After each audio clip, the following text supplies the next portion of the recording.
Hello, this is Daryl here, sending love as always. Thank you for tuning in.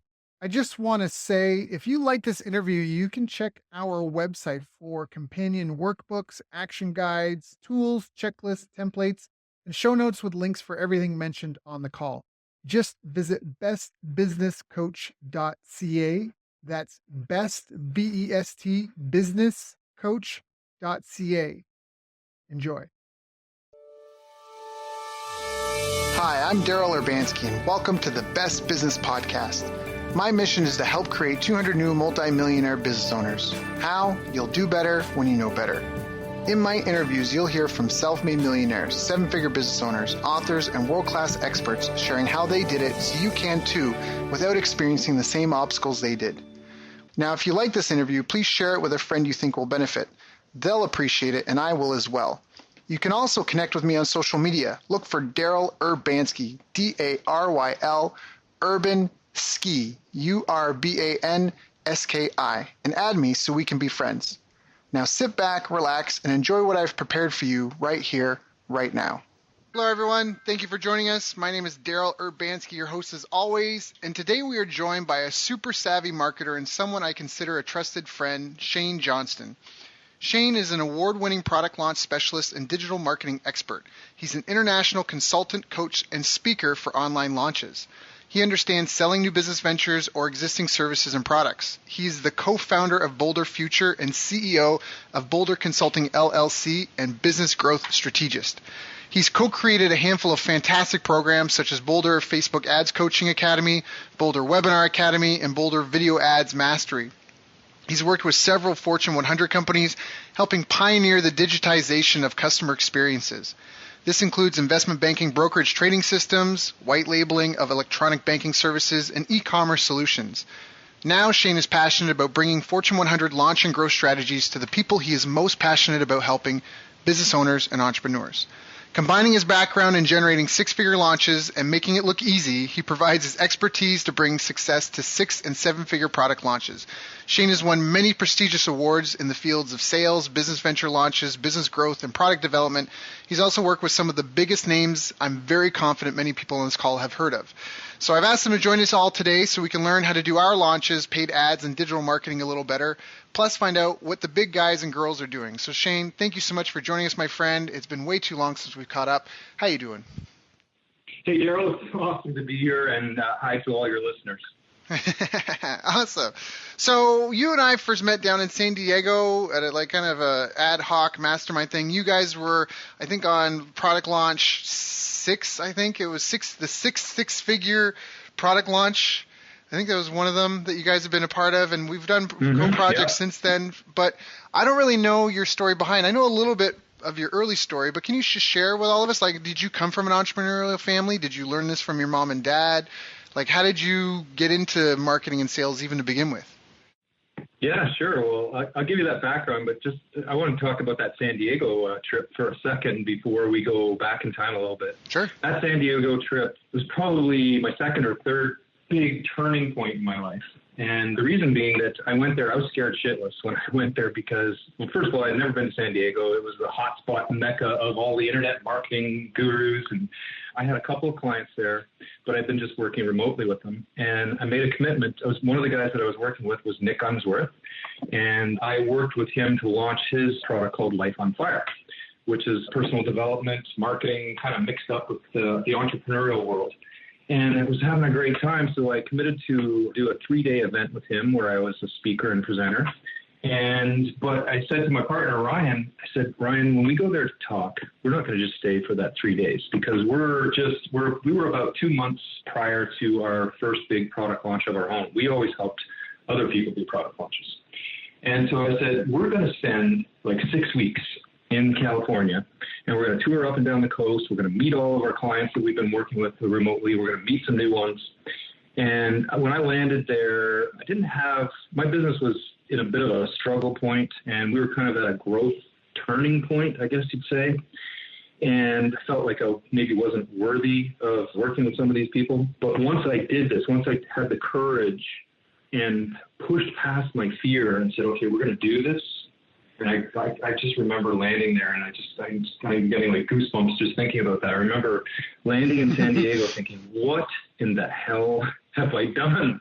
You know, like, I don't even know if I can afford to stay here for 6 weeks, staying in hotels and Airbnbs and, you know, doing all this kind of thing. But we did it, and we presented that session, and we had 3 people sign up with us right away for the beta program of our launch, because we wanted to get some case studies. So already we were kind of getting into this flow, this momentum. I was getting excited. We rented a convertible ragtop Mustang. We cruised up the coast to Carlsbad. And one of my mentors was Amy Porterfield. We got to meet her. She introduced us to Pam Hendrickson, who was partners with Mike Koenigs. And all of a sudden, all of these meetings started blossoming all up and down the coast.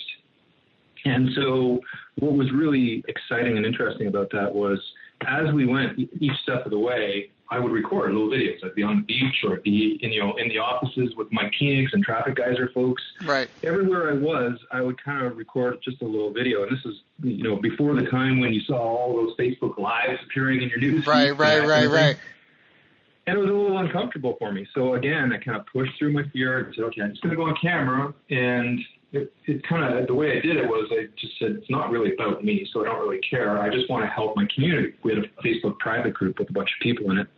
And I said, I just want to help them, to show them, you know, what the possibilities are when you do this, when you push back your fears and you just step through it and make things happen. And all of a sudden, this miraculous thing happened. More people started joining the group, and everyone was kind of cheering us on as we were going. And I suddenly realized, I didn't realize it, I don't think, until after the trip was over, but once we did the product launch and the trip was over, what I realized was that people don't really buy into what you have to sell them. They buy into your story, your journey, and because they want to experience it too. Mm-hmm. And it was just a big turning point, a big learning for me. And so to all the listeners, I'd say, if you're sitting back saying, you know, I still have to plan some more stuff to make this happen, or I need to do this to make it perfect, just go for it, because it's never going to be perfect. Make it happen. Step through your fear. Just do it. So, and so we rented a townhouse there to do our product launch. And that's where Daryl and I met. That's where you and I met. We threw a little party, invited a few of our friends over. And Daryl, I don't know if you were talking to us because you'd seen some of those videos, or if somebody introduced. No, there was someone that said I should go. Someone, I don't even know who. I want to say Maria Whaling, just because she's connecting me with so many people. But somebody was like, hey, there's these guys. They're like 10 minutes from you. You guys all do the same thing. You need to meet them. Go down there. And I remember showing up, and you and Ryan were working on your laptops. You guys were getting ready for a webinar, I think happening like in a half hour. And I'm like, hey, I'm here. And you're like, hey. Yeah. And so you sat down. We had never even met. Yeah. We was just like a mutual friend or something that introduced us and said, hey, you guys should meet each other. And so the 3 of us sat down, and you actually helped us work through some stuff that we were having trouble with in doing our launch. And I don't remember what it was. There was some technical stuff, and then I think there was some copywriting stuff, but we sat down and had a little brainstorm session and just made shit happen, and we didn't even know each other. That's right. Yeah, it was good. It was good. So, yeah. And then we had a little party. We had a rooftop balcony, or rooftop patio, so we invited a bunch of people over, and I just remember putting on the barbecue this big, giant Atlantic salmon. It was beautiful. So, yeah, you know what? Friendships and business partnerships and ideas get formed when people come together like that. I think it's just so important. Yeah. I'm just a huge fan. It's funny what you say about people just wanting to be a part of your journey. It's so funny because that's like, I felt when you said that, I'm like, that almost sums up my existence. Like, I feel like I've been a coach since I was a kid, even before I knew what coaching was. Like, I just love to like jump in and like cheer the person like past the finish line, and and it doesn't matter if they're first or last. What matters to me is it's not the size of the dog in the fight. It's the size of the fight in the dog. Like, I don't care. You don't have to be like you know what I mean? It doesn't have to be a multi-million-dollar launch, but if you're like giving it everything you got, I get so jazzed. I'm so into it. It's like the spirit of the fight, of the drive, and just what are you trying to accomplish. So I'm totally on board with that. That's probably why you and I clicked so well and resonated, because we're very much alike in that respect. So I know that was kind of like a big side story on the San Diego story, but I think it's important because there's lessons in there, and it's really how you and I met. So Yep, yep. Oh, and I think it's huge because right off the bat, what I loved, and even you talked about, you were afraid of being on camera, and you said, "I'm just going to push through it anyways. It's not about me." And and you felt the fear and kept moving anyhow. So there was a couple of big important lessons. One was that, and two, just I think again, there's a lot of people that are afraid of even starting, and they're afraid of like, but what if I fail? Perfect example, because I know we're going to get into this, is I've got a beta program that I've launched, well, not that long ago, and there's a girl in there who wants to get into some form of consulting, and she'd worked at like in BC at an extremely prestigious private school, and like these are like very wealthy families paying top dollar to have these highly trained people take care of their kids, and she wants to do kind of her own consulting thing, and she had a chance to speak in front of a group, and a few times I've talked to her about doing it, and she just is like, yeah, but I'm not, like, she doesn't feel like she's adequate, you know what I mean, or like I haven't been ordained. Do you know what I mean? Like, no one's waved that magic wand and told me that I'm good enough to do this for money yet. And I'm like, you don't get it. You've already been doing it. Like, you've already been doing it.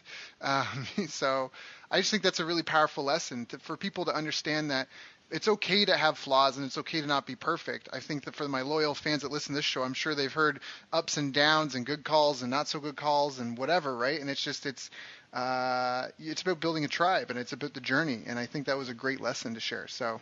Yeah, I think that just to add to that point, I think that, just like the standing on the stage part, that is, one of my business coaches a while ago said to me, because I had the same feeling when I was, when I was launching my own product, I said, I just feel like, I'm just not as good as all these other people that I see launching these big products. But, that's what we see. That's our perception. And what he told me is, he said, Shane, you don't have to worry about that, because it doesn't matter that you have all the glitz. It doesn't matter that you're, got the fancy videos and all the things that you see on these huge launches, because you have the best thing of all. You have results. And results trump everything else. Yep. Exactly. I always say that. I don't know where I heard it first, but someone was like, look, if you're like a young single guy and Beyonce or pick a female celebrity is waiting for you naked in a hotel room, you wouldn't care if I gave you the address in crayon on a napkin. You just want the content. You're just like, where am I going? Tell me where I'm going, Like, it's like the best example. He'd be like, I don't care. It doesn't need to be written with a nice fancy pen. Just give me the goods. And especially in today's day and age, we're now like, I just got a new phone and it records in 4,000. I don't even know what that is. It's like 4K. Like, it's just, I'm like, isn't that insane? I remember back in the internet where like your whole computer was like 5 gigs or like 10 gigs. Like, oh my God. And now I can like record that in like 3 minutes on my phone. So just with technology, so with technology today, I mean, the playing field in that regard is almost equal. And in fact, maybe you can speak to this, but I've heard at least with like Instagram ads and stuff like that, paid ads on Instagram, shiny, like perfect pictures don't convert as well as like real life, real people stuff does, apparently. No, I mean, I think that's why a lot of the younger generation, the millennials, started moving over to Instagram. Now it's older folks that are jumping on there too, but they moved there because of that, because they want more real connections. They want to see people's real lives. They want to embrace the story, and they're almost, in a way, in a sense, living vicariously through somebody else's eyes, because we all have that desire, right? We all have that curiosity. What would it be like to live life the way that guy lives life? Yep. And in a certain sense, it's kind of like the grass is always greener over there, but it's also because we have an innate sense of curiosity, and which I think is good. And we learn. And we learn through. I mean, that's why storytelling was how we imparted lessons. And like before we wrote things down, we told stories. That's how we biologically trained ourselves to pass on our culture, our stories, lessons learned.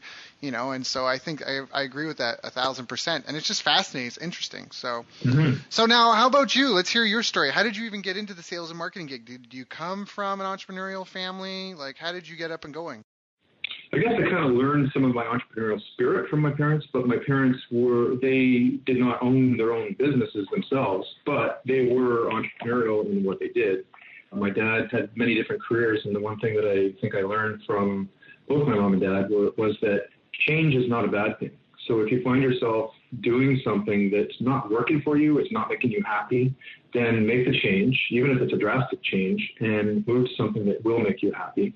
And when you do it, make sure you bring it all. Make sure you do the best of the best of the best.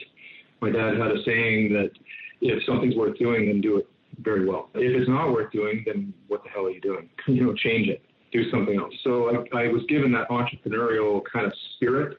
I think that in the entrepreneurial world, it's more about mindset than it is about skill set. And that's something that I, learned was deeply embedded as I grew up. But in terms of my background, I went to college. I did the normal thing, I guess, in air quotes, that people do. Went to college, got a degree in computer science and electronics, and I went into the world of programming PBXs, believe it or not. And that's back in the days when here in Canada, Bell Canada became unregulated, and you could put your own telephone switches into businesses. And that's what I did when I first started out, programming those switches. And then as networks evolved, I started learning about designing networks. And then I became a consultant for one of the big 6 business consulting firms called Kinsey, which was owned by EDS, Electronic Data Systems, the Ross Perot company. I consulted mainly to investment banks, brokerages, and banks in the financial sector on just, integrating technology, whether it be software to make it faster for them to deliver quotes to people who wanted to invest in, their investment vehicles, or even in the infrastructure that went in place. And then I went to work for GE Capital under the reign of Jack Welch. So I worked there during the time when he was CEO. And probably, I'd say, one of the biggest life lessons I learned there, and I carried it over into the business entrepreneurial world when I started my first business about 15 years ago. And what happened there was I had this idea, this concept that I wanted to have GE invest in. And I needed about, $10 or $12 million to invest in this idea that I had. So even though I was working for a company, it was still an entrepreneurial world because you could take ideas forward to the board and get approval. So I had worked on this business case for probably close to 8 months. Not just me, but I had a team assembled. I had financial guys crunching all the numbers. And so the concept was GE was a company back then that had all these disparate groups, businesses. So we had like a leasing and financing group. We had a technology group that did all the integration work. We had a software group that programmed all the software. But each one was disparate in itself, and each one had its own VP, and they kind of did their own thing. And I said, we have so much power right here at our fingertips, but we haven't put it all together and molded it. So what if I was to go to a client and say, you know what, we could take all of what you have here and boil it into one thing. So we could take your desktop PC, we could take your network that's connecting all of your offices, we could take your software that you're loading onto this, and put everything into a pot. And then I used the finance team, which GE Capital was famous for back then. And I said, okay, if we do all of this, can you boil that all into your numbers and allow me to have a price per seat, a price per head that I could give to a CEO or a CFO in a business, because that's what they want. It's the infrastructure that they're using to run their businesses is a cost. It's an expense to them. So what do they want? They want predictability. They want to know, if I increase my company by 2,000 people, what is that going to cost in that infrastructure? So that gave them the one thing that I knew that they needed, which was best-in-class infrastructure that was operating efficiently, 7/24 monitoring at it was like NASA. We had all the panels set up. And we had people 7/24 watching those panels to see what kind of nodes were going down and what wasn't working. So we just took all of this, molded it into this one dumping pot, and gave them a price per port. And my first test client said, "We love it. If you can build this, we'll buy it." So all I had was kind of a letter of intent saying, "If you build it, we will come." So I took this whole business case, which was, it was probably over 100 pages. It was huge. I didn't get to go to see Jack Welch and his team, but my CFO did. And he took my business case forward. He said, "Shane, we can't take this whole business case. The management team is never going to read this. So we need to boil this down to like a few pages." So I think it took me a couple of weeks with the team, and we boiled it down to 5 or 6 pages. He took it down to present to them a day before, and the day before he worked with the CFO down there on Jack's team. They boiled that down into a single page, and by the time it got to the management committee meeting, it was 2 lines on the agenda in the meeting and a little spreadsheet chart, just a little mini table on the agenda. And it basically just said, here's the projection of revenue that we think we can make. Here's how much it's going to cost to do it. Here's the return on investment. And here's how much time it's going to take to make that return on investment. And I remember to this day that was kind of a long lead up, but here's the important lesson. Jack Welch said to the CFO, he said, get this guy Johnston on the line. So he calls me on my cell phone. I'm in my car driving along, and he says, Jack wants to ask you a question. I'm freaking out. Jack Welch wants to ask me a question? So he says, hey, Shane, he goes, you really feel passionate about this project? And like, I had been working on this for 8 months. So I was like out of my mind passionate about it. So he could feel and sense the excitement, I think, in my voice. And he said one thing to me when it was at the end. He said, well, I believe in your excitement. I believe in your passion. I believe you can do this. So here's what we're going to do. We're going to give you one big bag of money right now at the beginning of the year. And you better fucking well bring us back 3 big bags of money at the end of the year or you're fired. And he said it just like that. And I was like literally shaking. It was such a surreal moment in time that I realized again at that moment in time, what in the hell have I done? I said I could do this, and now he's saying he's going to give me all the money I never thought in a million years. Like it happened. I guess I wanted it, but then once I got it, it was like, how am I going to do this? But the good news is I think it took me another 2 months to finalize that deal. But that first deal closed for $120 million. I was a top sales rep of the year. I won, a cruise and trips and all kinds of stuff. And I remember going to the annual sales conference, which was, thousands of people in the audience. And they said, Shane, you got the next greatest idea here. So we want you to present to all sales reps because we want everyone to emulate what you did. So I got to present. And by that time, I had already been working with 5 or 6 other sales reps in various regions of the country to help them be able to sell to their clients the same service. And so when I got up there on the stage, I said, look, I'm going to show you guys that I'm serious about growing this business. I'm going to incentivize you, and to show you that I'm serious about it, I'm going to give a $1,000 bill to everyone who's even started working with me, even if it hasn't closed. And I called them all up to the stage and gave each of them a $1,000 bill. And by the time it was done, everyone rushed the stage, put me up on their shoulders, and started carrying me out saying, he's the cat, that song, The Cash Man? Started singing that song. So, it was just such a surreal moment in time, but it was another one of those times where, I just pushed through the fear. Like I didn't know if it was gonna make it. I didn't know if it was going to work. I didn't know how I was going to do it. But what I knew was that we had a good offering. We had a customer who said they wanted it, and we had a fantastic team that could build it. That's awesome. That's awesome. I got goosebumps. I don't know if other people got goosebumps, but that was good. That was great. So what happened? It was awesome.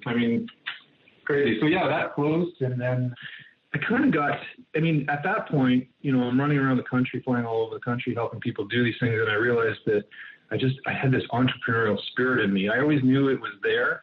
I always knew I wanted to kind of at some point do something on my own.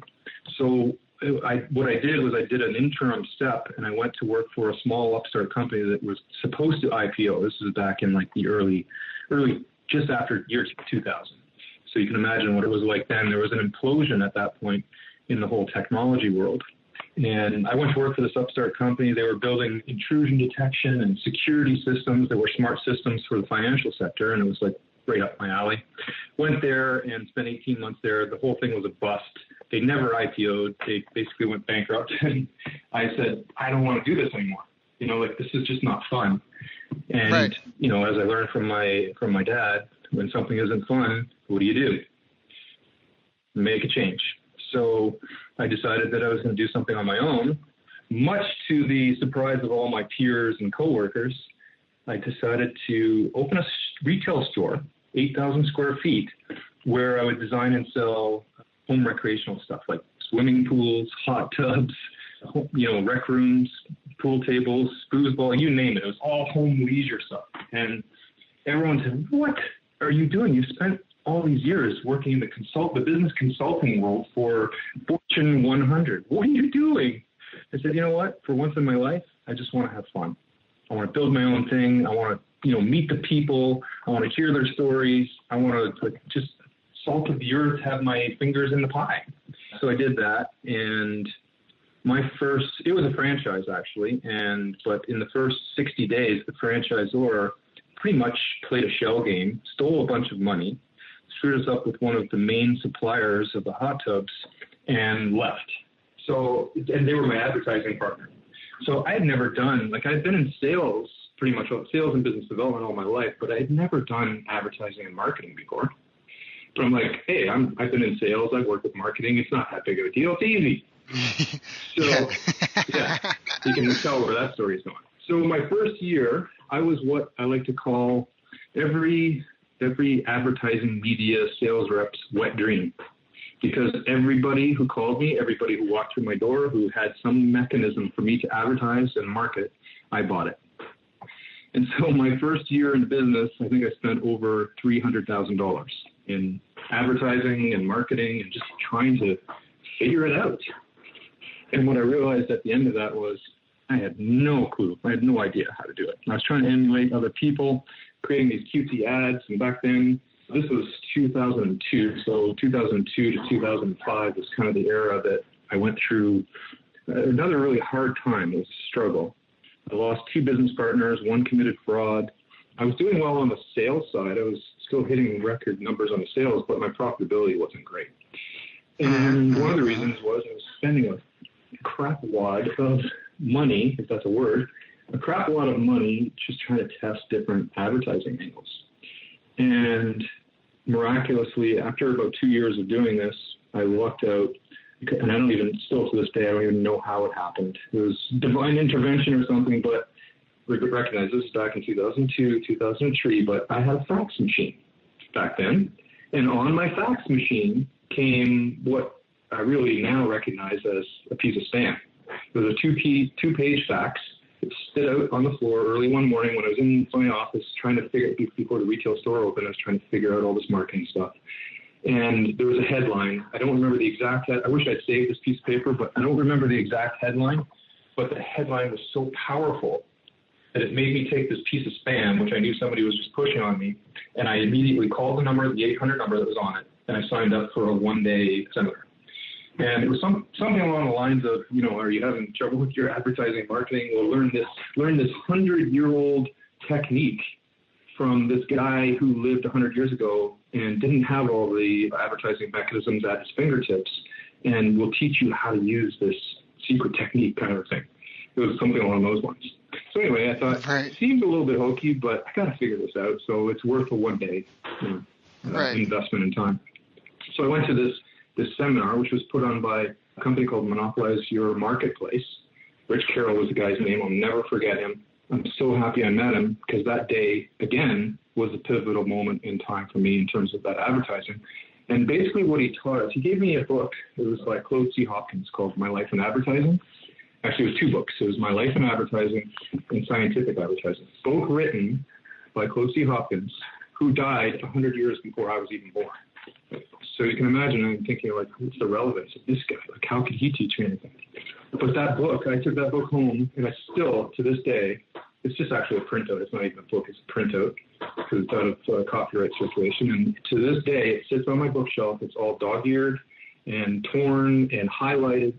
That book was just phenomenal for anyone who is in the world of writing ads and doing marketing. You want to definitely get that book. That's right. Claude Hopkins, like a godfather. Oh, just amazing. But what really resonated with me was in the book, he talked about his technique of putting something out. It was kind of like the theory of reciprocity, but he developed it within a story. So he told a story that resonated with people at a visceral, gut, emotional level. And then at the end, he would say, okay, we'll give you a coupon to try this out. And then once they tried it out, they realized they like it, and things kept on going. But what really pulled them in was the story. And the one story that really stuck with me was, I think it was Schlitz Beer at the time, was like the number 5 or number 6 brewing company in America. So when we got there, they said, look, you got to really help us. We're kind of losing the battle with the beer, and we need to get to at least number 2, if not number 1. So what can you do to help us? And so he said, well, why don't you give me a tour of your operations? I want to see how the beer is made. I want to see the factory. I want to see all the people that work there. And the CXO level people said, what the heck do you want to see all that for? It's pretty boring. It's just factory stuff. Yeah, it's standard. And he said, I just want to understand, I don't know much about beer. I want to understand what your process is. And so they started stepping him through it. And what he started learning was things like, they owned land in 3 different places where there was artesian wells that were dug 1,000 feet into the ground to tap into the most pure water they possibly could, because that was the starting point. if any water had any kind of bacteria or contaminant, then it would ruin the beer. And then they went through and showed them, the best hops and grains that they used to, invoke the flavor. And the yeast that they had was like an ancient, several hundred years old. And they stepped through this whole process, and he was amazed. And the reason he was amazed was because he didn't know that the process of brewing beer was so complex and so interesting. Mm-hmm. So he said, what we need to do here is we need to tell a story. And what he did was he broke it out into several chunks. There was like 6 or 8 excerpts. And so he almost created kind of like a television series where he left them with a cliffhanger on each of the stories that made people want to keep reading. And at the end of each story, he'd give them a little coupon to try out the beer.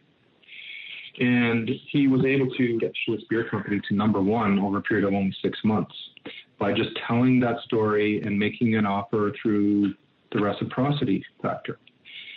So that story just resonated with me so much because I said, it just makes sense to me because it's inherent to who I am. I want to help somebody first before they want to do business with me. And that makes them feel good. And so when I got back to my business, I said, okay, how can I apply this in my business? So I wasn't really sure. I struggled with that for a bit. And I decided that one week I was going to take the whole week off and I was going to get in my truck and drive around to all my competition. And at this time, you got to recognize back then there was over 200 different manufacturers of hot tubs alone, let alone how many pools there were. And the number of brokerages and branches that were opening up that sold them was even more. So I had a huge amount of competition. And the trend, like what was happening back then was people were going to buy. The sales cycle was going so long and that it was stalling because it's an expensive piece of, a hot tub could cost $10,000, $15,000, $20,000, $30,000. And pools could be up to $100,000. So the sales cycle was already long. But the problem was with all these different manufacturers and branches in place, they were confusing people because everyone had their own little sales story of the features and why their stuff was best. And don't use that one because those guys do this and that won't work. And so they were confusing people to the point that they just said, I'm not going to buy. And so everybody's sales were dwindling because of it. So what I ended up doing was I said, okay, well, I just have to, help people. So what's the best way to help them? The best way to help them is to teach them how to research and buy something that's going to be appropriate for them. So I created kind of like a buyer's guide. I wrote a little ebook, although at the time I didn't know it was called an ebook. And it was probably a dozen pages long. It was, pretty shabbily written and not very good graphics because I just did it myself.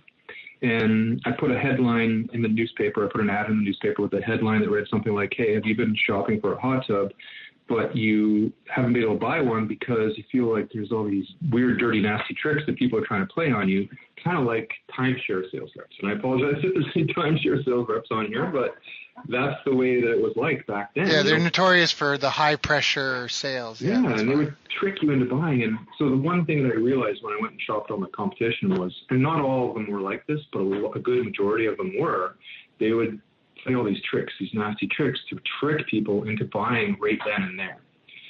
Scarcity tactics, but not real scarcity, unfair scarcity tactics. So they would do, I'll give you one example. They would say, there's no sales tax, but you have to buy this weekend because at the end of the weekend, that promo was over. Well, the truth of the matter is there is no sales tax on a hot tub because it's considered fixed property. So it's just like as if you hired somebody to come and build a kitchen in your house, you don't pay the sales tax on that. And so, but they were tricking them with those kind of things. So I just wrote this book that said, here's what you really need to look for. Here's what's important. And I wrote it from the perspective of the buyer, not from the perspective of any one manufacturer. And put it into this ad. And at the time on my website, it didn't even have an opt-in form or anything. Like, there just wasn't such a thing back then. I went to my web developer and I said, hey, can you put a little form on here where people can put their email and then it just automatically sends them my little ebook? And he said, oh, I don't know. Let me check that out. He came back and said, yeah, I can do it. It's going to cost $5,000. So anyway, to put an opt-in form, you know what it takes today to put an opt-in form on your website. So you can see. You got an opt-in form. Yeah, $5,000. I'm like, I don't think I want to pay $5,000 just to have this automated. So I created, depending on which publication the ad went into, I created a different email address for each publication so that I could track it. And I started putting these ads out, and all of a sudden the response was crazy. And people started sending me emails saying, hey, can I get this book? And I'm manually replying to it. And then I had my admin system doing it, and it got out of hand. And before I knew it, all of a sudden, people were walking into my store asking for me. And as I walked over, I didn't know who this person is. Literally, on several occasions, people would put their arm around me like I was their best friend and say, Shane, I just really appreciate what you did here. And I'm like, what? And they'd pull out of their pocket this torn, ripped up, highlighted and written on ebook that they had printed out to help them come to a decision on what to buy. And then inevitably, what they would end up doing is they would come back to the person who would help them. And so all of a sudden, my sales skyrocketed. And from there, I started doing things with the website. So basically anywhere in the city of Toronto, the greater Toronto area, the GTA, whenever somebody would Google search for buying a hot tub or a pool, guess who came up number one? Shane's business. I had all of the links coming to me now. I had all the newspapers, all the different media that I spent all this money with. They were all giving link backs to me. And then they would come to me and say, hey, can you do an interview for the newspaper on, backyard design or something? Well, I wasn't a landscaper or a backyard designer, but people listened to me because I was talking about the trends and things that, you should do in backyard design and home recreational design. And before I knew it, the local cable company with a camera, showed up, and they interviewed me, and I was getting all this free publicity. And I boiled it all back to reading about Claude C. Hopkins and my life in advertising and creating stories and helping people first, and then they'll naturally just come back to you. That's so awesome. That's so awesome. That's so awesome. And I love that too, because you were helping them, and to be clear, you weren't. The reason why I'm even saying that we need to make a differentiation is because a lot of people think that teaching is going to make their sales for them, but it's not. But you made a buying tool for people that made it easier for them to buy, so they naturally wanted to come buy from you because you gained their trust and everything. So I think that's just brilliant. That's so brilliant and so well done. And you're just serving the people. Like, you really just have their I don't know why I'm fumbling on words here, but you have their best interest. There we go. You have their best interests at heart. Why wouldn't, when no one cares how much you know until they know how much you care, and I think that's powerful. So what got you into online marketing? Well, so what happened next was I kind of took it a little level deeper, and I said, okay, how can I do what Claude C. Hopkins did and kind of create some stories? And so what happened was in the off season, when we weren't doing pools and hot tubs, because it gets pretty cold here in the Toronto area in the winter, and so the sales go down. I said, okay, well, I need to even out the sales. And so what a lot of dealers would do is they would just sell pool tables and home recreation, like, in your basement kind of stuff, foosball tables, that kind of stuff, darts. So I started selling this, but I was really big on my KPIs, my key performance indicators and metrics. So I struggled with that also for a little bit in terms of, how do I measure what products are good? And I think I ended up I went to some seminar for this too. Learning is, going to seminars and meeting people and learning is just a key fundamental to being an entrepreneur. But I learned about, in terms of retail, one of the important factors to measure is profit per square foot. And so I created a bunch of spreadsheets and started monitoring and managing what my profit per square foot was in the retail store by product category. So I had one for the hot tubs, one for the pools, one for the pool tables, et cetera, et cetera. And what I realized was that more than 50% of the products I had on my floor were not really strategic. They weren't producing the profit per square foot to really warrant them being on the floor. So in my mind, I said, well, why wouldn't I just cut my store in half and just not sell those products? So I looked at them and said, okay, well, some of the products really kind of lost leaders and they're lead-ins to buy the bigger ones, so I'll keep those. But these pool tables, they're a big thing. They take up a lot of floor space, and we're only selling a handful of them during the winter months just to kind of pay the rent. But if I'm going to have something on my floor, then it better be giving me at least as much profit per square foot as the other things. So how can I do that? So I had already been to the manufacturer called Conley Pool Tables down in Tucson, Arizona, a couple of times with a group of people. But I decided to go back this time on my own and really kind of get into talking to the people who ran the company. So when I got there, the CEO invited me in. We had a little meeting and did the nicey stuff. And then I said, hey, can you do me a favor? Can you just give me a tour of the operations? I want to see the manufacturing plant. I want to see how these, I want to see from the time the wood comes in, how do your guys make these pool tables. And he looked at me and so the same kind of thing. I'm paralleling this. I learned that from Coach Hopkins, so I'm going to try this and see how it works. So they're like, okay, it's just a bunch of sawdust and kind of boring stuff. And, they were in Tucson, Arizona, which is very close to the Mexican border. So they mostly had Mexican laborers working in there. But I went back there, and as I went back there, I started becoming kind of like Coach Hopkins did with the brewing. I became mesmerized with how these guys were building these pool tables, because most of them had worked for this company for 20, 25, 30 years.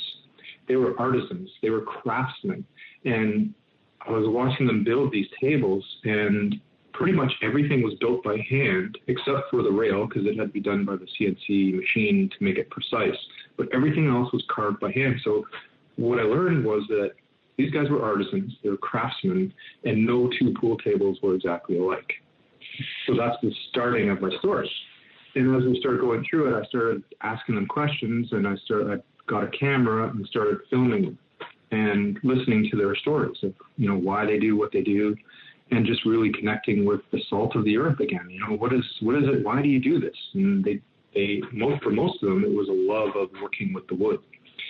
So I got to tell their story, but then even deeper still, while I was there, I asked the CEO on each of the pool tables, they have this little metal medallion that gets stamped into the foot of the table on the rail. And most pool table manufacturers do that. It's their logo. And so he started telling me about the process that they use to create that medallion, which is the exact same process that the mint uses to make coins. And so I started asking questions about that, learning the story of how they make these medallions. And they're quite beautiful medallions. And I said, what I don't understand is you got the word Connolly, which is the name of the manufacturer, but there's a picture of a church or something in the back. I see two steeples. I said, what's that all about? And he said, that's the San Javier Mission. It was built in, the 12th century by Spanish missionaries that came to the New World. If you go see it, it's a beautiful, beautiful church. I said, okay, well, where is it? He said, well, it's down in Nogales, which is right on the Mexican border. So it's only about a half an hour away. I said, well, I want to go see it. Tell me how to get there. So he told me how to get there. I drove there on my own. I walked in, and again, I'm mesmerized. I walk into this church, and I look up, and the entire ceiling is all done in murals, kind of like what the Sistine Chapel is. It's like a mini version of the Sistine Chapel. It was unbelievably surreal. And I spent a whole day there, taking pictures, talking to the people that worked there. Wow.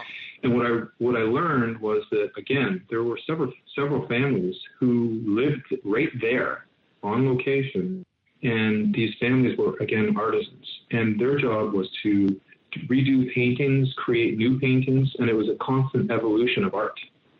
And so what I ended up doing was I took stories and photographs that I learned while I was talking to the people in the San Javier Mission, and I went into the gift shop and started looking. They had these coffee table books that had kind of a story of how it was built. And I said, how many of these coffee table books do you have? And they said, I don't know, we probably have a couple cases in the back, maybe 200. I said, I'll take them all. And the girl was looking at me going, why do you want... They thought you were crazy. Yeah, they're like, what's up with this guy? But this was part of the story. So when I got back to the store, I created this whole aura, this whole story about how these tables are handcrafted and how well they're made, and the solid architecture of them, and showed them the videos and the pictures of where they're made, and told them the story of the Spanish mission.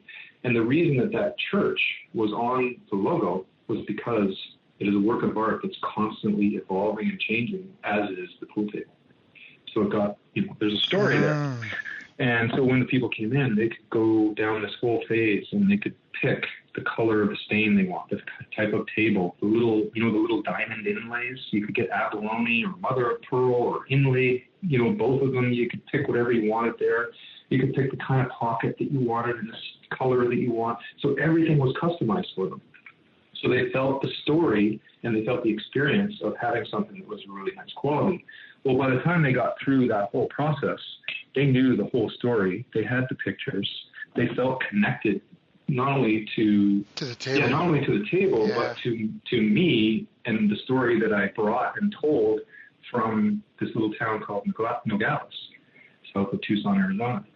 And so I incorporated that into all my advertising, all my operations, everything. I called up the manufacturer that fall and said, send me 100 of the pool tables. And they're like, what, 100? Like most of the time, these guys would only sell 10 to 20 of them. And so I told this whole story, and by Christmas, we were sold out of all tables and reordering more. And it got so big that the company called me back the following year, and they wanted to hire me as their national sales manager to promote the stuff down there, which obviously I refused.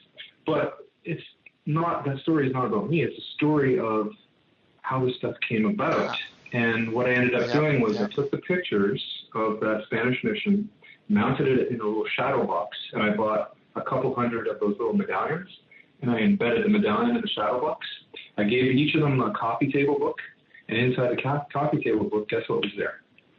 There were 3 or 4 referral things, so they could just fill out when they had friends over. But obviously, they're going to tell them the same story about the San Javier mission and how great it was with the experience with working with Shane and his team back at the store. And so I ended up the following year, I didn't even really have to advertise because I had so many referrals because I gave people a story that they could tell.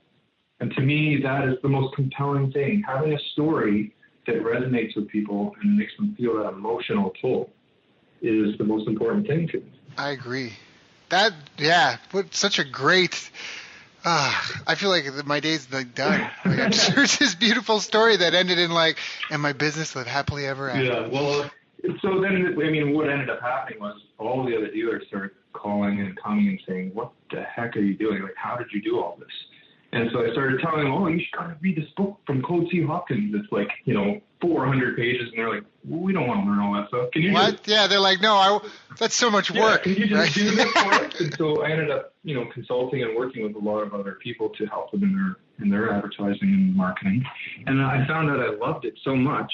And then by this time, the whole turn of being able to set up autoresponders and CRM and have the opt-ins on your site so that you could download this kind of stuff, and the rest of everything just kind of like happened at the right moment. The stars were all in alignment. And I said, okay, well, I want to do this full time. I started my advertising and marketing consultancy right after that, not too long, probably a year later. That's so awesome. That's such a great story, and so like so many lessons in there. I certainly hope people have been taking notes, even just things from like how to like creating a referral program that works, really getting into the drama and the details of your product or service and why, like what's the story that's in there, who are the key players, and translating that to the end buyers. Because the reality is people don't buy necessarily people don't buy from companies, they buy from other people. It depends. Even with the iPod and all, like if you take any sort of like game-changing piece of technology, it's because it was the story behind it and why, like it was so much better. And now, the business graveyard is littered with world-class quality products and services that nobody knew about. So although we hear about these other products that come through and it's so amazing and people like the quality and product really does matter. I want to say that first and foremost, but the marketing, the story, and getting that out to people is equally as important, because there you had those pool tables that were amazing products made with so much TLC, but it wasn't until you put the story together and you had the marketing systems behind it that you were like, hey, I need 100. And they're like, whoa, what do you mean 100? Like not 10? I could have just talked about the features, benefits of those features, which is what most people would default to, and it would have been completely true, and it should have been the main reason that they bought it. But if there was, without the story, there wasn't an emotional pull towards it. They just didn't remember. It's like, okay, well, you're going to, we used to call it back in the day that when you do a presentation and you just talk about your features and benefits, that's the show up and throw up routine. Nobody wants to hear that. Yeah. They say they want to hear that, but that's not really what they want to hear. It's not. So, and I always remember, I don't remember who taught it to me, but I just remember this old adage that people will not spend their money with you until they first spent their time with you. And in order for them to spend time with you, there has to be some interesting reason for doing that. They don't want to hear about speeds and fees and show up and throw up routine. It's boring. Yeah, right. So boring. So now let's talk about so people are listening to this and they've obviously enthralled with your story. Do you have any recommendations if someone's struggling or just starting out? What would you suggest to them if they're like, wow, that's so great, Shane. How do I do that now? Do you have like a process or something that you want to encourage people to go through? Or? Yeah, so for anyone that's starting out, or even some of the, people that are like multimillionaires, big people that are just trying to create something new, my formula is always the same. Can you hear me okay now? Yeah, we're perfect. Okay, I just want to make sure. So my formula is always the same. It's just a 3-step simple process. The first step is you got to get results, right? Because remember earlier we said results trump everything else. So even if you don't have all the fancy, glossy launch stuff and a beautiful website and all this branding and look perfect, that's okay because results trump everything. So I always tell somebody, what's the number one thing you have done? Even if you're just working one-on-one, what's the number one thing you do to help people, and what was the transformational results that they've got? And surprisingly enough, a lot of people can't articulate that. So I say, okay, well, you've got to figure that out. And if you don't have it, then you need to go get it. Work something out where you've got all this worldly experience. You must have some skills where you can help somebody else get a little bit closer to their desired end result. So, and then you just take that transformation and you start making it bigger and bigger. And so the first step is just getting a cornerstone, what I call a cornerstone client or a beta client. Just one person, and you could go, work for free for them just so that you get a good case study around it. But make sure that it's real. Make sure that it's not something you're just copying from somebody else and trying to make yourself look like. It's going to be something that comes viscerally from within your experiences and all the things that you've done. Kind of like what I was telling you, the story about this Quincy Hopkins stuff. Like all of that stuff wasn't me, but my experience going through the journey and learning about it and trying to apply it, that is me. And so you've got to take those life experiences and get one customer, just one, who you can have a case study with where you got transformational results. Can't be, mediocre, crappy stuff. It has to be something really good and really impressive. Then that's the first phase. Then the second phase is you just expand that. Now you go into, that's kind of the alpha phase where you got one cornerstone client. Now you go into beta and get yourself, 8, 10, maybe a dozen. So you can expand that just to prove to yourself and everyone else that you can, this is repeatable. You can do it for more people. Then when you've got that, now you've got yourself a dozen great, and by the way, for that one, you would still charge for it, but you wouldn't charge them full amount. So you'd say, we're creating a beta around this. I've got all this stuff. I've helped other people. Here's what it looks like. But since you're going to be the beta initial customers, I'm going to give you a better deal. But in return, I want your input. And hopefully eventually at the end, if you like what you saw, maybe a testimonial and case study. Now you've got a dozen of them. You've got some benchmark. Maybe you've run some ads to acquire those people. Now you go to the next level and you run more ads to get more people. But now you've got 12 case studies. You can even, I often will, when I'm doing a larger product launch, I'll go back to those initial beta customers and I'll say, hey, well, one or two of you just jump on the webinar and I don't want you to tell the boring stats we did this product launch and Shane helped us and we hit 6 figures. That's boring. Nobody wants to hear that. People want to know what's your emotional story? What's the journey that you took? What was the turning point? What was the transformational result you got? Tell them that. And so I'll get one or two that I know, and I usually handpick them because it's people that I know that it's whatever happened there, it changed their life. So, for instance, I have this one lady that I helped. She was almost bankrupt, and in 6 months we helped turn her around, and now she's doing literally $1 million launches now. And it was for a product that she had kind of just sitting on her hard drive collecting digital dust. This lady had worked with the 4 Agreements. Who's that person that wrote that? She worked for 10 years with that person who wrote the 4 Agreements, running all of her events. The live events and the experiential learning that they do when they go to destination retreat locations. Right. She had all of the processes and the standard operating procedures and the spreadsheets to run profitable destination retreat events.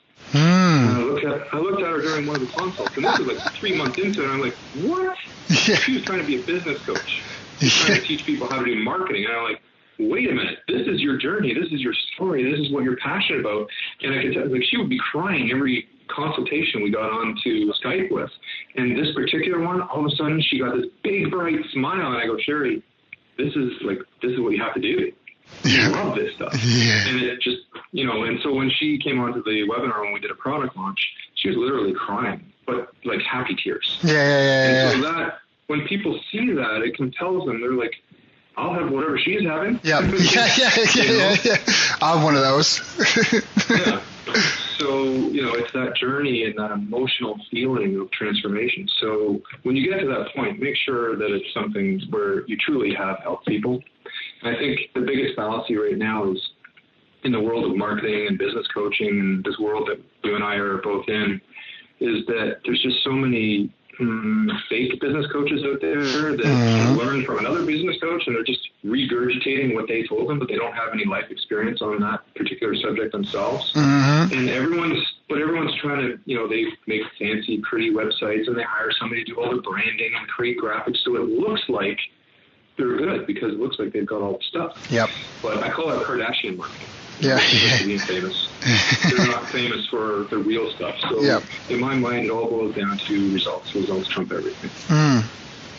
So, all right. So let's go through your step phase again. You said you could go get a beta client, get some transformational results, or look at what you've done where you've had transformational results for someone, and then you kind of build a program around that you can do kind of at scale, it sounds like 5, 10, 15, 20 people plus.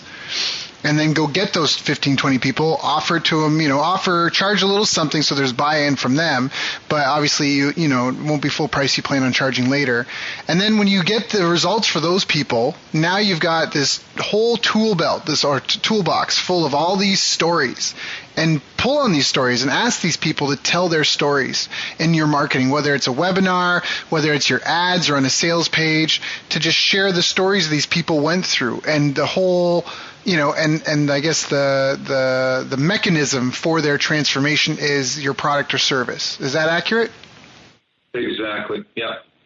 And now in that last phase, or maybe in a fourth phase, if you will, you could take the results and make sure you've measured all your metrics. How much did you spend on advertising? How much did how many people came in and bought? What's the return on investment? If you keep track of those metrics, now you have all of the information that you need at your fingertips to go attract affiliates and JV partners. But they all want to know, was your offer tested? Did it work on an audience that's similar to mine? If I did this, am I going to burn out my list or am I going to actually make some income here or some profit? And so now you've got the ability to expand by borrowing from other people's lists and having them joint venture with you. And this is something that would work for an existing business, either that's looking to kind of juice up their marketing and their skills, whether it's an existing business looking to launch a new product line or service, whether it's a new business looking to launch a new product or service, right? And it works for products or services, correct? I mean, this is something you gave us a couple of kind of offline retail models, but this is something that's worked in the online world for coaches and consultants and authors. I mean, it seems to just work in general for any sort of product or service. It really doesn't matter if you have a service business that's offline or you have an online, coaching or training with a membership. It doesn't really matter. I mean, these principles are the same no matter what you do. And you can even fuse online and offline too. I mean, I'm working with a client right now where we're running Google ads and Google Display Network. We're running search ads in Google. We're running Facebook ads, Instagram ads. And so we're running all that traffic and remarketing to it. But guess what? It's one of the best mechanisms that we have to get new prospects is this little postcard thing that we deliver right to people's doors, direct mail style. And it's giving us great results because of the design and philosophy of how we built it. So I don't really think, online, offline, whatever the mechanism is, try it all. Right. Well, at that point, it becomes about traffic. I mean, it sounds like, honestly, if to say your formula another way is to figure out how to do something remarkable for one person and then figure out how to do that remarkable thing at scale, starting with a small group. And do it for that small group and make sure you can get those remarkable results. And then it's just a megaphone for these people's stories that had this remarkable thing happen to them. And so it's not – because, people always take what you say about yourself with a grain of salt because you're biased. But what other people say about you, they're more likely to believe. So share this remarkable story, and that's going to help with your conversions of everything. It's going to want – like you said with your friends, like when they go through and see all the medallions and read the story and they see the pool table, they're like, wow, I want to be part of that story. I'll take one too, right? Like I want that to be my story. I'm in that scenario. I'm looking for a pool table. I want one. Like that just sounds like a cool experience. People love experience, like a roller coaster ride. People see people get on it, they get off, they're like, oh my gosh, that ride was great. And then it went left, and I was like, oh my God, and it went right, and I was like, oh, and there's all this drama in the story, right? And it's attractive, and it attracts more customers. And at that point, it sounds like you're just throwing gasoline on a fire. They've already got a fire going, and you're throwing gasoline on it by, like we said before, by now putting the message of how amazing these pool tables are in front of thousands of people, so you can sell 100 in a month when usually they only sell 10, right? And it's doing something remarkable. Do something remarkable. Repeat it at scale, prove you can repeat it at scale, figure out the logistics of that, and then when you've got that down and it's repeatable, get those stories out to the world and test your marketing. Test your marketing, figure out what's working, what's not working, nix the stuff that's not working, anything that brings you a customer at a profit, keep running and just improve upon and do whatever you can. And then what I loved what you said at the end is, the fourth step or fifth step or whatever step that is now is about measuring your metrics, because now if you want other people to tell that story, if I have this podcast, and if I have tens of thousands of listeners per month and you want me to tell them about your thing, you got to let me know why. One, I want to know what gets results. Two, I want to know what kind of results I'm going to get if I promote your stuff. And so, because marketing, it becomes consistent. Claude Hopkins had a great quote in that book, let the thousands tell you what the millions will do. Exactly. I love that. I love that quote too. Yeah. Oh, I love that book. That's a great book. And so that's exactly it. Yeah, it kind of lends itself to, like, even though all of those scenarios with Claude Hopkins and then what I did with the pool tables is kind of in the offline world. I mean, when you apply this to the online world, and I do, and so what I find is something miraculous happens, which I call it ad lift. I don't know if there's a proper terminology for it, but ad lift to me means if my advertising, if I have to pay for traffic, and I have to do all the heavy lifting with paid traffic. And when immature marketers or businesses try to set up traffic and ads, they go for only a direct marketing style. So you got to get the lead or you got to get the sale right away. Well, but then you're leaving on the table, you're probably leaving at least 60% of your potential audience who just isn't ready to buy yet, or not ready to buy from you, or they just don't understand the problem, or that you can solve the problem. So you need to educate, entertain, and tell stories to them until such a point that they warm up to buy from you. And so what happens is as they go through that whole story, they start to feel connected to it. And at the end, once they get their transformational result, they want to share. Just like people wanted to share my pool table story, people want to share their experience with, their interaction with you, even in the online world. And so they'll, in that world, they'll just share your posts, or they'll share your content, or they'll share this or that, because the main reason is not so much that they want to help somebody else, although they do. The real inherent reason is they want to be identified with that themselves. They want other people to see them as being smart or being wise or being entertaining because they were able to show them something they didn't know. Yep. I think that's just so important. So, Shane, if everyone's listening to this and they're really vibing with you right now, how do they get on your list? How do they follow you? How do they find out more information? I mean, you've dropped some great wisdom on us, some great tips, held nothing back so far. How do people get in touch? Well, you could send me an email to shane@bolderfuture.com. That's BOLDERFUTURE. Bolder Future. Or if you like, I could even give you guys some content if you like. I don't have it set up yet, but we could set a URL. Let's call it bolderfuture.com / what do you want to make it? Whatever you like. It doesn't matter. We can go Daryl, DARYL. There you go. So I'll set that up by tomorrow and be ready for your podcast. And what it will be is kind of like the first step to, if you were to craft an ad that kind of pulled in all of this concept of storytelling and the emotional triggers, but got something that would be able to make them click on it because you're pulling on their emotion, but also then following up with the logic and appealing to their intellectual side. I've got a whole 2 videos that describe the whole process of how to make that happen and the steps of how to craft it. And then there's a PDF that you just fill out the form, and it gives you the basis for which you can write an ad. And the way that I write, this is only one of the methodologies that I use for writing ads, but it's probably one of the most powerful ones. And it gets shared like crazy, and the comments and interaction on this style of an ad are just through the roof. So I'll give that to you guys. It was a mini training that I gave as a bonus for another course, but I'll give it to your listeners for free. Awesome. That's so awesome. So to get that, guys, go to Boulder, BOLDER, future.com/DARYL, or email Shane, SHANE, at boulderfuture.com. Shane, I'm going to have you come back, because I've got like another 15 questions I want to ask you myself, just because I know I've seen the high level people you've worked with. I've seen you said results definitely trump frivolous talk. And I know you're the real deal. And like you said, I think we have a lot in common in certain respects. And so I've already got 10 more questions. I know the listeners are going to love this, but is there anything I should have asked you right now that I didn't get to ask you this interview? We're definitely going to get you to come back for a second one, but right now, this moment, was there anything else you wanted to share or that I didn't ask you about? I'll just give maybe one final parting thought, and that is kind of boils back to the way we're educated in our school and education system these days. I just feel that we're being taught and trained skill sets when we should be taught and trained how to develop mindset. So I'll say that again. We're being taught and trained. And this isn't just in our education system. It kind of overflows into this world of online teaching and training too. Everybody's looking for the next tool. Everybody's looking for the next skill set that's going to make everything pop for them and make the world turn. And what it's really about is developing your mental capacity and your mindset, because these things that I talk about, when I talked about in the beginning about stepping through your fear, it's one thing to say that, and we've all heard that, but it's yet another thing when you're facing that cliff and you have to jump over to the other side. It's another thing to say, what do you do in that moment? Do you pull out the courage and exercise greatness, or do you fall back like a wallflower?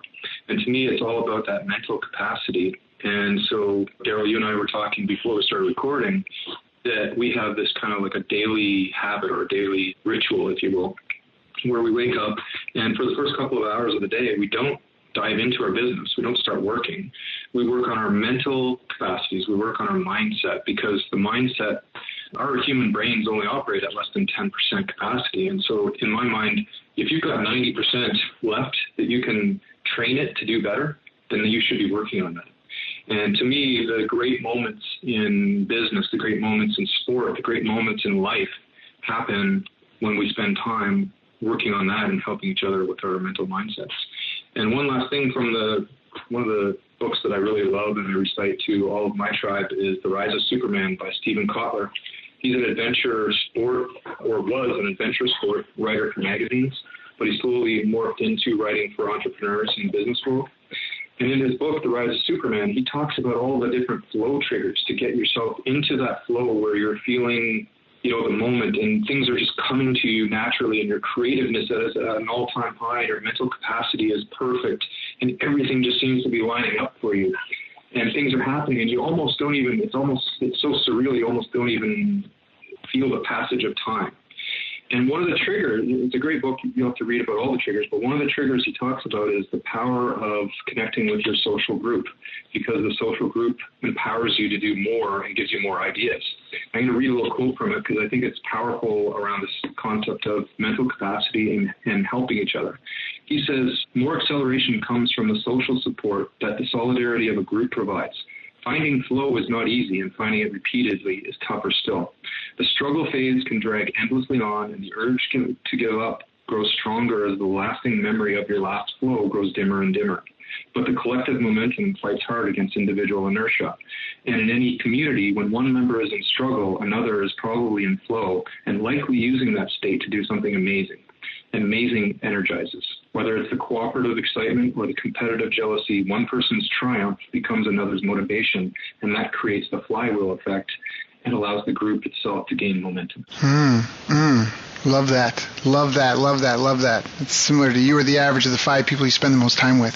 If you hang out with people and they're in flow, they'll pull you into flow, whether it's because they're motivating you or you're just competitive.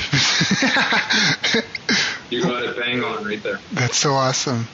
Shane, I value and appreciate our friendship and just the years that we've been, the projects we've done together and the years that we've been able to watch each other grow. And I appreciate you coming and sharing so openly and candidly with everyone on the call today. I know that it is going to change some people's lives. Some people, it'll just be a good, eye opener, and some people it'll make a huge difference for them. I strongly encourage anyone that's listening, if it resonated with you, to reach out to Shane at boulderfuture.com or boulderfuture.com/Daryl, DARYL. There's no benefit in me other than just helping out my friend. But again, it's results are the name of the game, and I brought him on here because I fully endorse everything Shane does. So again, Shane, thank you so much. I value and appreciate you, and I just thank you for blessing us today. Hey, thank you, Daryl, and I really truly hope that it's helped your community of listeners here. You've reached the end of our interview. Now, first, let me thank you for listening. I appreciate and respect you more than you'll ever know. And now I'd like to ask you a couple of questions. First, what 3 lessons did you just learn? What 3 aha moments just jumped out at you? Second, what can you implement for yourself and your business in the next 24 hours? Third, what can you give to someone else to help you with, or give to them to just do it for you? Whatever it is, remember, taking action is the secret sauce to results. Now, if you think this interview would be helpful for a friend, please give them a link to it. It'll help them and it'll help me too. I'd also like to invite you to help me find out more about the challenges you're facing, your dreams, your goals, and how I can help you overcome what's holding you back. We both do better when we know better, and your success is my success. So please reach out and interact. You can visit our website, bestbusinesscoach.ca for Canada or California, where I'm from and where I'm living. You're welcome to also try out one of our paid programs. You can find us on YouTube, Facebook, and pretty much every other social media channel you can think of. You should also subscribe to the podcast, and if you're enjoying them, please leave us a nice review. It really helps.